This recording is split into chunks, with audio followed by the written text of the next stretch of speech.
Hi friends, welcome to பார்ஸ் kitchen. இன்றைக்கி கல்யாண நாள், பிறந்த நாள் கொண்டாடுற அனைவருக்கும் என்னுடைய மனமார்ந்த வாழ்த்துக்கள். இந்த வீடியோவில் என்ன பார்க்க போகிறேன்னா, கிச்சனுக்கு தேவையான சமையலுக்கு தேவையான சின்ன சின்ன டிப்ஸ் தான் சொல்லியிருக்கேன். அது என்னன்னு நம்ம பார்க்கலாம் வாங்க. என்னோடய சேனலை முறையாக பார்க்குறதா இருந்தால் சப்ஸ்கிரைப் பண்ணிவிட்டு பாருங்கள் வாங்க.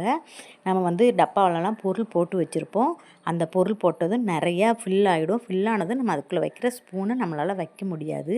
அப்படி வைக்க முடியாதப்போ நான் சொல்கிற மாதிரி இப்போ நீங்கள் வச்சு பாருங்கள். சூப்பராக உள்ளே அதை பண்ணி வச்சிடலாம். இப்போ பாருங்கள், நான் இன்றைக்கி அதுக்காக உங்களுக்கு சால்ட் உப்பு பாட்டில் ஜார் தான் எடுத்திருக்கேன். சால்ட் உப்பு போட்டிருக்கேன். உப்பு ஃபுல்லாகவே ரொம்பிடுச்சு பாருங்கள். இதை ஸ்பூனை நேராக வச்சு நம்மளால் வைக்க முடியல. அதனால் இந்த ஸ்பூனை திருப்பி வைக்கிறேன் பாருங்கள். இப்படி வச்சு நீங்கள் மூடி போட்டு வைங்க. அவ்வளோதான், ஃபுல்லாகிடுச்சு. நீங்கள் எடுக்கும்போது ஈஸியாக இருக்கும். இந்த மாதிரி நீங்கள் ட்ரை பண்ணி பாருங்கள் ஃப்ரெண்ட்ஸ். இந்த டிப்பு பிடிச்சிருந்தா ஒரு லைக் கொடுங்க. என்னோடய சேனலை முறையாக பார்க்குறதா இருந்தால் சப்ஸ்கிரைப் பண்ணிவிட்டு பாருங்கள். வீட்டுக்கு தேவையான சின்ன சின்ன கிச்சன் டிப்ஸ் நிறைய சொல்லியிருக்கிறேன். அதனால் வீடியோவை ஸ்கிப் பண்ணாமல் பாருங்கள். வாங்க பார்க்கலாம். அடுத்த டிப்ஸ் என்னென்னு பார்த்துருவோமா? டிப்ஸ் நம்ம பிரியாணி அந்த மாதிரி ஏதாவது வாங்குறப்ப அந்த டப்பா வீட்டில் மிச்சமாக வேஸ்ட்டாக வச்சுருப்போம். அதை வச்சு நம்ம ஒரு டிப் பார்க்கலாம். இது நான் பிரியாணி வாங்கின டப்பா தான். கடையில் பிரியாணி வாங்கின டப்பா. அதை எடுத்து நான் கழுவி எடுத்து வச்சுருக்கேன். நம்ம சின்ன சின்ன தட்டெல்லாம் வச்சுருப்போம் நிறையா. அது செராமிக்கு தட்டு கூட இருக்கலாம், சாதாரண சில்வர் பிளேட்டு கூட இருக்கலாம். அதுக்குன்னு நம்ம வைக்கிறதுக்கு ஒரு பிளேஸ் எடுக்கும்போது நமக்கு அது இடம் பத்தாத மாதிரி இருக்கும். இந்த மாதிரி இதில் நீங்கள் தட்டை வச்சு பாருங்கள். இதுலேயே நிறைய தட்டு ஸ்டோர் ஆகுது. பாருங்கள் எப்படி வைக்கிறேன்னு. இதை வச்சு நீங்கள் செல்ஃப்லேயும் வச்சிங்கன்னா இடமும் சேவ் ஆகும், பார்க்குறதுக்கு நீட்டாகவும் அழகாக இருக்கும். நீங்கள் இதை சின்னதை முன்னாடி வச்சுட்டு பெரிய தட்டெல்லாம் பின்னாடி வைங்க. அப்படி நீங்கள் ஆர்கனைஸ் பண்ணி வச்சு பாருங்கள். சூப்பராக இருக்கும், பார்க்குறக்கும் நீட்டாக இருக்கும் பாருங்கள். இதே நிறைய தட்டு பிடிக்குது. நான் கூட கம்மியாக பிடிக்கும்னு நினச்சேன். இங்கே என்கிட்ட இருக்க தட்டு எல்லாமே இந்த சின்ன இதிலே கவர் ஆகிடுச்சு. இதை நீங்கள் ஒரு செல்ஃபில் ஒரு ஓரமாக வச்சிங்கன்னா எடுக்கிறதுக்கும் நமக்கு ஈஸியாக இருக்கும். அதனால் அந்த ஸ்டாண்ட்லேயே நீங்கள் வருத்தப்படாதீங்க.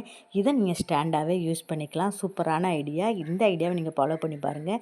இந்த ஐடியா பிடிச்சிருந்தா ஒரு லைக் கொடுங்க. இந்த ஐடியாவை யாரெல்லாம் ஃபாலோ பண்ணு அப்படிங்கிறதுக்கு எனக்கு கமெண்டில் சொல்லுங்கள்.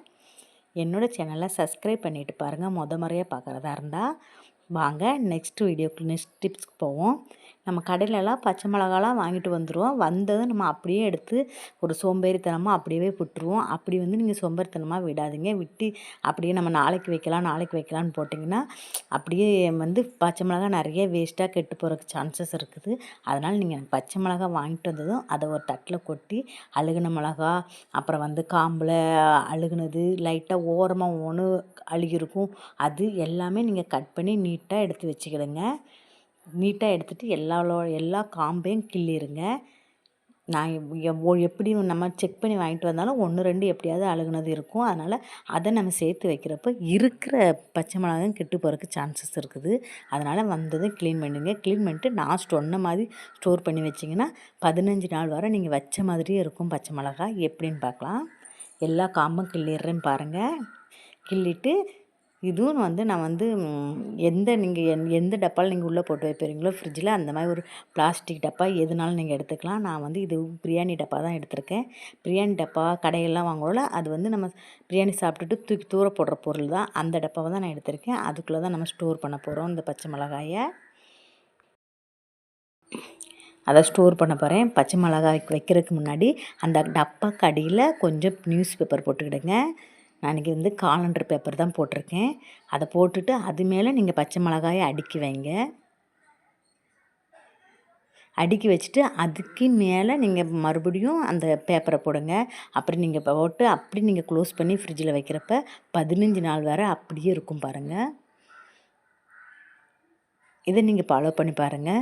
15 நாள் ஆனாலும் பச்சை மிளகா பழுத்தும் போகாது, கெட்டும் போகாது. க்ளீன் பண்ணி இந்த மாதிரி டப்பாவில் நீங்கள் கடையிலேருந்து வாங்கிட்டு வந்தோன்னு ஸ்டோர் பண்ணி வச்சிங்கன்னா 15 நாள் வரனாலும் அப்படியே இருக்கும் பாருங்கள்.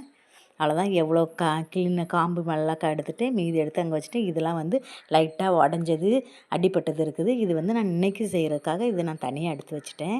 இது இன்றைக்கி யூஸ் பண்ணிக்கலாம். 2 நாள் வச்சா தான் வேஸ்ட்டாக போயிடும். அதனால் நான் இன்றைக்கி யூஸ் பண்ணலான்னு இந்த 4 பச்சை மிளகாய் தனியாக எடுத்து வச்சுட்டேன்.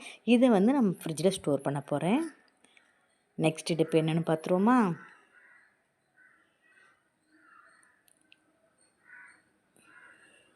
நெக்ஸ்ட்டு வந்து நம்ம மிக்ஸி ஜார்லாம் வச்சுருப்போம். 2, 3 ஜார் நமக்கு கொடுத்துருப்பாங்க.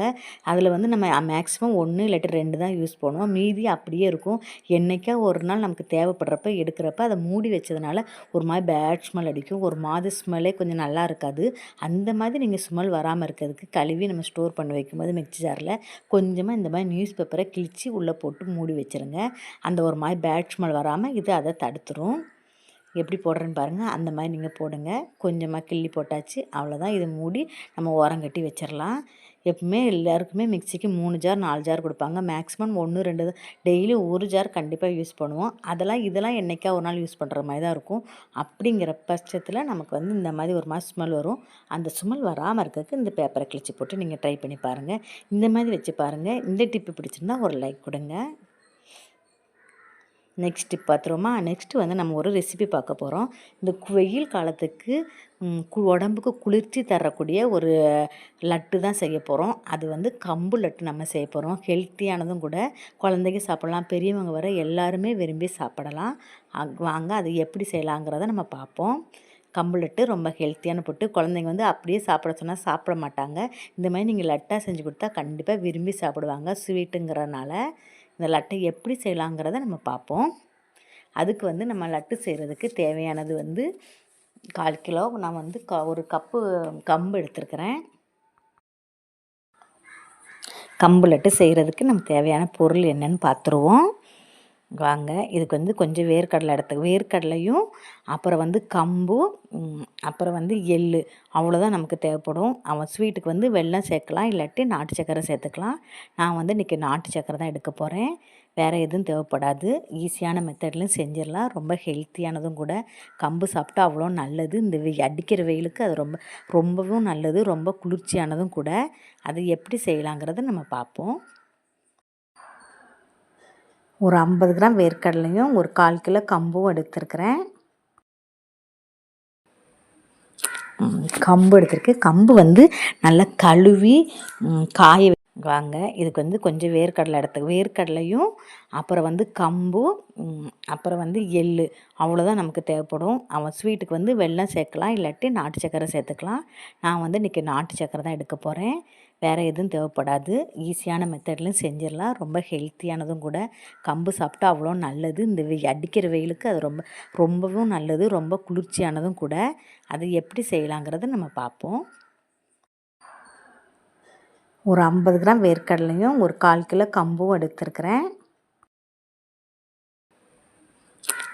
கம்பு எடுத்துருக்கு. கம்பு வந்து நல்லா கழுவி காய வச்சு எடுத்துருக்கிறேன். நல்லா ஈரம் இல்லாமல் நல்லா காய வச்சு எடுத்துக்கோங்க. நீங்கள் வந்து ஃபேன் காற்றுல காய வச்சாலே நல்லா காஞ்சிரும். இதை வந்து நம்ம ஒரு கடாயில் போட்டு நல்லா வறுத்துடலாம். ஒரு கடாயில் இப்படி கொட்டிட்டு ஒரு 3 நிமிஷம் நீங்கள் கைவிடாமல் வறுத்திங்கனாலே சூப்பராக வறுபட்டுரும். நல்லா கம்பு வறுத்ததுமே ஒரு வாசம் வரும். அந்த வாசம் வந்ததுமே நீங்கள் எடுத்துடலாம். நல்லா ஏன்னா கீழே வந்து ஒரு இடத்துல ஒரு இடத்துல வறுக்காமல் இருக்கிறதுக்காக நல்லா கை விடாமல் கிளறணும்.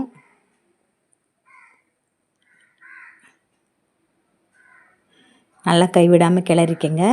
கிளறி வறுத்து நம்ம இது ஒரு தட்டில் தனியாக எடுத்து வச்சிடலாம்.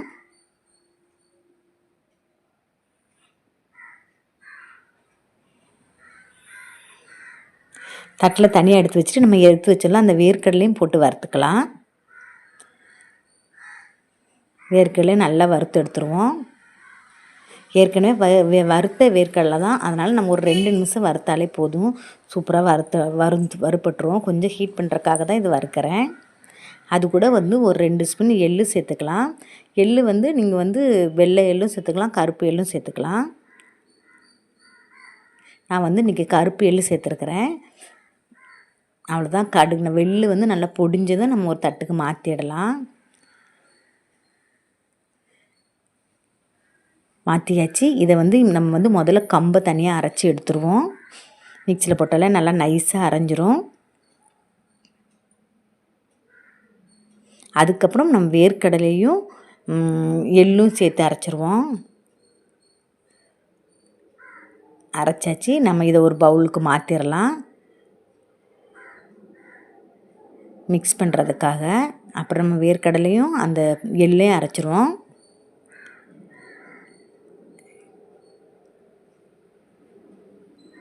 வேர்க்கடலையும் எள்ளும், வேர்க்கடலை நல்லா தொலியெல்லாம் எடுத்து வச்சுருக்கிறேன். வறுத்து நல்லா தொலி எடுத்து வச்சுருங்க. அவ்வளோதான், மிக்சியில் போட்டு ஒரு அரை அரைச்சிங்களே சூப்பராக நைஸாக அரைஞ்சிரும். அப்போ அதையும் நம்ம இது கூட சேர்த்துடலாம்.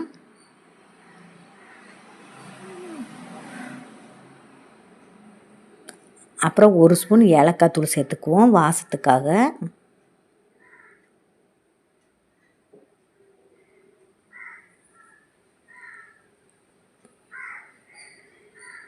அப்புறம் வந்து 1 கப்பு நாட்டு சர்க்கரை சேர்த்துருக்குறேன். அது வந்து நமக்கு இனிப்புக்கு. அவ்வளோதான், எல்லாம் நல்லா மிக்ஸ் பண்ணிடலாம். மிக்ஸ் பண்ணிவிட்டு இன்னும் ஒரே ஒரு பொருள் இதில் ஆட் பண்ண வேண்டியது இருக்குது. கட்டி இல்லாமல் நல்லா மிக்ஸ் பண்ணிவிடுங்க.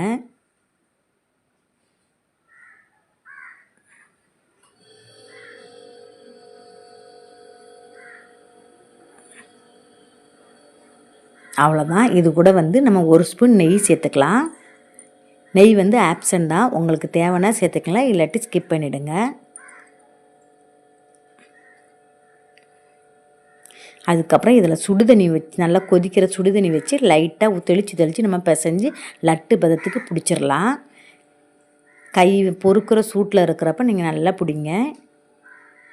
லைட்டாக தொளிச்சிக்கோங்க, ரொம்ப தண்ணி ஆகாமல் போகிற கையில் பிடிச்சி நமக்கு லட்டு பதம் தெரியும் பார்த்தீங்களா, அந்தளவுக்கு வர நல்லா பிடிங்க.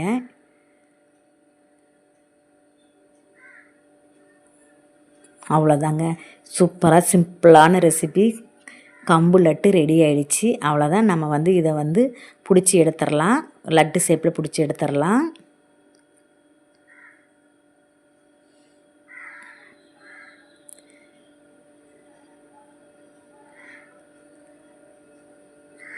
லட்டு ஷேப்பில் பிடிச்சி எடுத்தாச்சு, ரெடி ஆகிடுச்சு கம்பு லட்டு. அவ்வளோதான் ஃப்ரெண்ட்ஸ், கம்பு லட்டு ஆயிடுச்சு. உடம்பு குளிர்ச்சியாகவும் இருக்கும், வெயிலுக்கு நல்லது, ரொம்ப ஹெல்த்தியும் கூட. அதனால் இதை செஞ்சு வச்சிட்டிங்கன்னா ஒரு 3 நாள் 4 நாள் வரை கெட்டு போகாமல் இருக்கும். நீங்கள் இதை வந்து வெளியே வச்சுக்கலாம், வெளியே வச்சு ஒரு 4 நாள் வரை வச்சு சாப்பிட்லாம். இதை ட்ரை பண்ணி பாருங்கள். இந்த டிப்ஸ் பிடிச்சிருந்துன்னா ஒரு லைக் கொடுங்க. இந்த ரெசிபி எப்படி இருக்குன்னு கமெண்டில் சொல்லுங்கள். என்னோடய சேனலை சப்ஸ்கிரைப் பண்ணாதவங்க சப்ஸ்கிரைப் பண்ணிவிட்டு பாருங்கள். இது வரைக்கும் வீடியோ பார்த்ததுக்கு மிகவும் நன்றி. பாய். நெக்ஸ்ட் வீடியோவில் இன்னொரு வீடியோவில் உங்களை சந்திக்கிறேன். பாய். See you.